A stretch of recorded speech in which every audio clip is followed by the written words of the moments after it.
খুব শীঘ্রই ময়নার মা এবং ময়নার চাচাকে জেলে যেতে হবে। বেরিয়ে আসলো ময়না হত্যাকাণ্ডের আসল খনি। কে বা কারা কি কারণে ময়নাকে হত্যা করা হয়েছিল সবই ফাঁস হয়ে গেল। জি ভাই, আপনি প্রত্যক্ষদর্শী না? জি বলেন, আপনি বলেন কি বলেন। আমি মোহাম্মদ জুবাইর আহমদ। জি, আমি মজলিসপুরে একটা মসজিদের মধ্যে ইমাম খতিব। জি জি। আমি যখন বাড়িতে নামাজ পড়ে আসতেছি তখন দেখলাম আমার গেটের সামনে থেকে আমার বাতিজি সহ 3 জন মাদ্রাসার ছাত্রী নিয়ে যাইতেছে। আমি বাড়ি থেকে বাইরে হয়েছিরা দারমা পুরা বাজার বিচারলাম, পাইলাম না। তারপরে আমি জিগাইলাম যে এমন এমন অবস্থায় 3টা মেয়ে বাচ্চা নিয়ে একটা মহিলা এদিকে কেউ দেখছি। দ্রুত লাইভটা শেয়ার দেন বড় ভাইরা, দ্রুত লাইভটা শেয়ার দেন। মজলিসপুর ওই দিকটা গেছে, মজলিসপুর দিকে নিষ্পাপ মাসুম বাচ্চা যাকে নির্মমভাবে যে নর পশু হত্যা করেছে, প্রকৃত হত্যাকারীকে খুঁজে দৃষ্টান্তমূলক শাস্তি দেশের প্রচলিত আইনের সর্বোচ্চ। আসসালামু আলাইকুম। দেশ প্রবাস দূরে কিংবা কাছে বসে যেখান থেকে আমাদের নিউজটি ক্লিক করেছেন সবাইকে অসংখ্য ধন্যবাদ। ইতিমধ্যে খুব একটি গুরুত্বপূর্ণ নিউজ আপডেট নিয়ে হাজির হয়েছি। প্রিয় দর্শক, আমাদের ভিডিওর প্রথম অংশ দেখে বুঝতে পারছেন ঠিক আজকে নিউজটি কোন দিক কোন বিষয়টি ইঙ্গিত করছে। দর্শক, আপনারা অনেকে জানেন যে ময়না হত্যা অর্থাৎ ব্রাহ্মণবাড়িয়া যে 9 বছরের শিশু মসজিদে হত্যা করেছিল তারই কিন্তু ইতিমধ্যে সামাজিক যোগাযোগ মাধ্যমে উঠে এসেছে তার বিষয় নিয়ে। অনেকে বলছে তার মা এবং তার চাচা তাকে মেরে ফেলে দিয়ে এবং মসজিদের ছাদে এমনকি সিসি ক্যামেরার ফুটেজও দেখা গিয়েছে। চলুন দেখে আসি আজকে সেই কাঙ্ক্ষিত ভিডিও, তারপরে এই বিষয় নিয়ে আপনাদের সামনে কথা বলছি। খুব শীঘ্রই ময়নার মা এবং ময়নার চাচাকে জেলে যেতে হবে। বেরিয়ে আসলো ময়না হত্যাকাণ্ডের আসল খনি। কে বা কারা কি কারণে ময়নাকে হত্যা করা হয়েছিল সবই ফাঁস হয়ে গেল।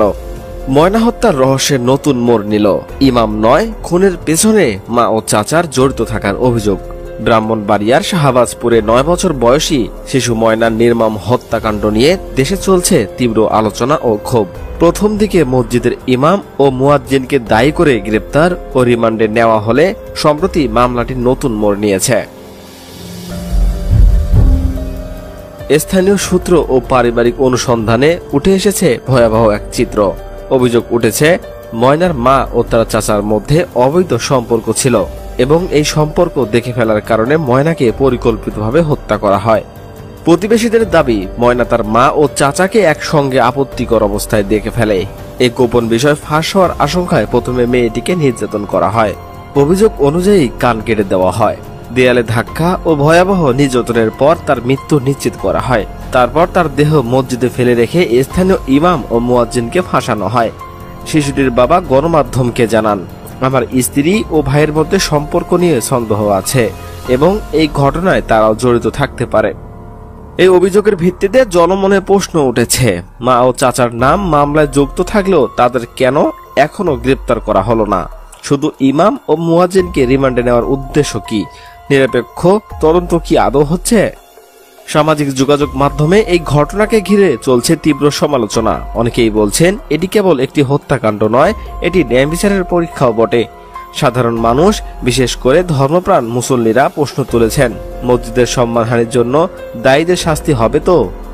এদিকে মানবাধিকার কর্মীরা দাবি করেছেন অপরাধীর পরিচয় যেই হোক না কেন সঠিক তদন্ত ও দোষীদের দৃষ্টান্তমূলক শাস্তি নিশ্চিত করতে হবে।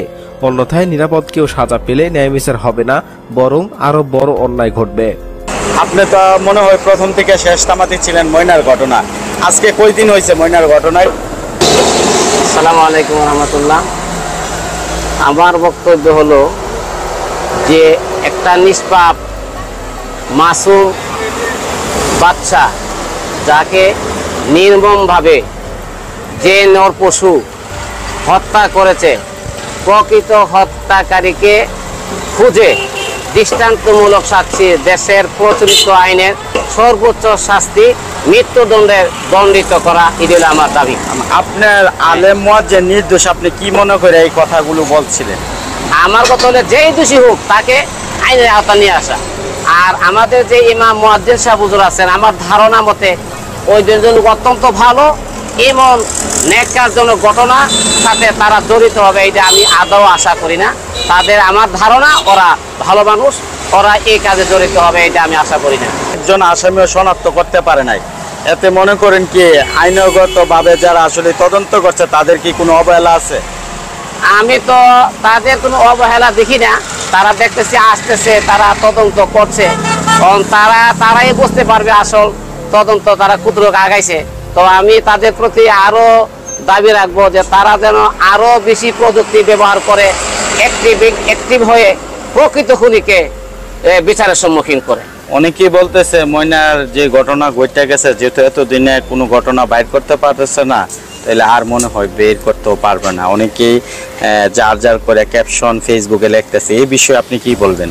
না, এটা তো হতেই পারে না। একটা মানুষ একটা নিষ্পাপ বাচ্চাকে এইভাবে হত্যা করবে আর তার বিচার বাংলার মাটিতে হবে না, এটা স্বাধীন বাংলা কোনোদিন মেনে নিতে পারে না। স্বাধীন দেশ কোনো মতে নিতে পারে না। তার দাবি, তার বিচার বাংলার মাটিতে হতেই হবে, খুনিকে খুঁজে বের করতেই হবে। এটা আবার আইন শৃঙ্খলা বাহিনীর বাইরা তারা আরো সক্রিয় ভূমিকা, তাদের প্রযুক্তি, তাদের মেধা আরো কাজে লাগাবেন, এটা আমরা আশাবাদী। কাজে লাগাইয়া হয়তো তারা তাদেরকে শনাক্ত করে বিচারের সম্মুখীন করবেন, কারণ বিচারহীনতা হতেই পারে না। আমরা স্বাধীন দেশের মানুষ, এই দেশে এইভাবে একটা হত্যাকাণ্ড হবে আর তার বিচার হবে না, খুনিকে শনাক্ত করা হবে না, এটা দেওয়া যেতে পারে না। অনেকে এই ধারণা করতেছে যে ময়নার মা এই কাজটা করাইছে, এই বিষয়ে আপনি কি বলবেন? না, এটা তো সুনির্দিষ্ট প্রমাণ ছাড়া আমি কাউকে কথা বলতে পারি না, এটা মহান রবে জানেন। কাজ সুনির্দিষ্ট প্রমাণ ছাড়া ময়নার মা যেহেতু জন্মদাতা মা তার সন্তানকে এভাবে হত্যা করতে পারে, এটা আমি আশা করি না, এটা আমার বোধগম্য হয় না। কারণ কোনো মা, যে মা নারীর টান, কোনো সন্তান যদি কোনো আঘাত পায় মা আগে জানে, আর মা তার সন্তানকে এইভাবে হত্যা করবে, এটা আমার বিশ্বাস হয় না। বাকি মহান রবে জানে। আপনি একজন বাংলাদেশের সচেতন নাগরিক হিসাবে শাহবাজপুরে যে ময়নার সাথে যে ঘটনাটা ঘটছে, ঠিক আছে, যে ধর্ষণের ঘটনাটা তো প্রমাণিত হয়েছে, হ্যাঁ, যেহেতু ডিএনএ টেস্ট করাইতে নিছে আলেম আরো যেই কয়জন যারা আসলে। দর্শক, এই ছিল আজকের ভিডিও। আশা করছি সম্পূর্ণ ভিডিও দেখেছেন। দর্শক, আসলে সম্পূর্ণ ভিডিও দেখে বুঝতে পেরেছে ঠিক আজকে নিউজটি কোন দিক কোন বিষয়টি ইঙ্গিত করছে। দর্শক, আপনারা অনেকে জানেন যে ময়না হত্যার যে 9 বছরের শিশু ব্রাহ্মণবাড়িয়া যে মসজিদে লাশ পাওয়া গিয়েছিল, সে বিষয় নিয়ে কিন্তু মরজিমকে কিন্তু আটক করেছিল পুলিশ, এবং এই ঘটনায় কিন্তু সোশ্যাল মিডিয়াতে বেশ আলোচনা সমালোচনা হচ্ছে। সেই সোশ্যাল মিডিয়ার ভিডিও কিন্তু আপনাদেরকে, অর্থাৎ যেগুলো ভিডিও ভাইরাল হয়েছিল সেগুলো ভিডিও কিন্তু আপনাদেরকে দেখানোর চেষ্টা করেছিলাম। সেখানে কিন্তু উঠে এসেছে আসলে হচ্ছে তার মা এবং তার চাচা হয়তো জড়িত সেই 9 বছরের শিশু হত্যাকাণ্ডে। আপনারা অনেকে জানেন, এমনকি সিসিটিভি ফুটেজও কিন্তু ভাইরাল হয়েছে। দর্শক, আমাদের ভিডিও সম্পর্কে আপনার মূল্যবান মতামত অবশ্যই কমেন্টস করে জানিয়ে দিন। নতুন হলে অবশ্যই সাবস্ক্রাইব করে আমাদের পাশে থাকুন পরবর্তী আপডেট সবার আগে পাওয়ার জন্য। দর্শক, এই ভিডিও সম্পর্কে, অর্থাৎ এই ময়নার যে ঘটনা, অর্থাৎ শিশুর যে ঘটনা, এই বিষয় নিয়ে আপনি কিভাবে নিচ্ছেন? তার চাচা জড়িত, নাকি তার মা জড়িত আছে, নাকি মসজিদে সেই মসজিদ জড়িত আছে?